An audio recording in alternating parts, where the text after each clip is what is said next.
Hello বন্ধুরা, দেখো আমি একদম রেডি হয়ে গেছি। এদিকে আমার বড় রেডি হয়ে গেছে। আর এই ড্রেসটা পরে আমাকে কেমন লাগছে সেটা কমেন্টে জানিও। আর আমার মেয়েকেও রেডি করিয়ে দিয়েছি। তো আমরা চলে এসেছি স্বাস্থ্যোন্নতি মাঠে, রথের মেলায়। অনেক বড় মেলা হয়েছে এইখানে, প্রত্যেক বছরই অনেক বড় মেলা হয়। আর আজকে না বৃষ্টিও পড়ছিল, তো এই জন্য ছাতা নিয়ে ঘুরতে হচ্ছিল, ভালো করে ভিডিও করতে পারছিলাম না। তো যেটুকু পেরেছি তোমাদের সাথে শেয়ার করছি। আর এই প্যান্ডেলটাও খুব সুন্দর হয়েছিল। তো এবার আমরা ভেতরে যাই। তো ভেতরে এসে দেখি সন্ধ্যা আরতি হচ্ছিল। আর দেখো কত লোকজন, প্রচণ্ড ভিড় ছিল ভেতরে। আমার ভিডিওটা যদি ভালো লাগে তো অবশ্যই একটা লাইক করো, একটা কমেন্ট করো, আর অবশ্যই আমার চ্যানেলটিকে সাবস্ক্রাইব করে আমার পাশে থেকো।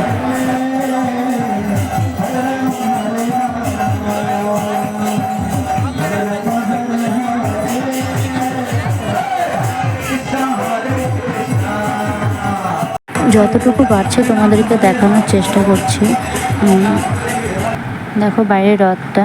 আর এরপরে আমরা প্রসাদ নিয়ে নিয়েছি। প্রসাদটা খুবই টেস্টি ছিল, খুবই ভালো লাগছিলো খেতে। তো খাওয়ার পরে আমরা একটু মেলা ঘুরছিলাম। দেখো বাচ্চাদের কত সুন্দর সুন্দর জিনিস, কিন্তু আমার মেয়ে যাই জিজ্ঞাসা করি না কেন আমার কিছু লাগবে না, আমার কিছু লাগবে না, ওর কিছুই পছন্দই হয়। আর মেয়েদের যেখানে চোখ আটকিয়ে যায় সেটা হলো কানের দুলের দোকান। আর দেখো একটা খেলনার দোকানেও ঢুকেছিলাম মেয়ের জন্য কিছু নেওয়ার জন্য, কিন্তু মেয়ের কিছু পছন্দও হয়নি, তো নেওয়া হয়নি।